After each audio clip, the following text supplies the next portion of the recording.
अस्सलामुअलैकुम वरहमतुल्लाहि वबरकातुहू। आज हम हर्फ ताजी का तीसरा हर्फ पे की राइटिंग करेंगे। किसकी लिखाई करेंगे? पे की।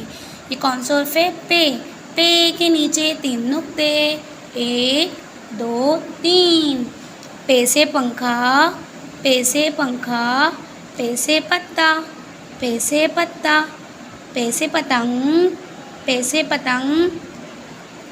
अब हम क्या करेंगे? ट्रेसिंग करेंगे। इसकी क्या फॉर्मेशन है पे की?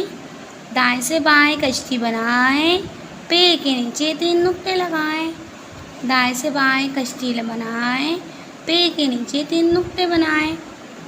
दाएं से बाएं कश्ती बनाएं, नीचे 3 नुक्ते लगाएं। दाएं से बाएं कश्ती बनाएं, नीचे 3 नुक्ते बनाएं। अब हम सेल्फ कैसे करेंगे? पॉइंटेड ऑफ डॉट पर रखेंगे पेंसिल को। दाएं से बाएं कश्ती बनाएं, नीचे 3 नुक्ते लगाएं। पे कौन सा हर्फ है ये? पे। दाएं से बाएं कश्ती बनाएं, नीचे 3 नुक्ते लगाएं। पे। दाएं से बाएं कश्ती बनाएं, नीचे 3 नुक्ते बनाएं। दाएं से बाएं कश्ती बनाएं, नीचे 3 नुक्ते बनाएं।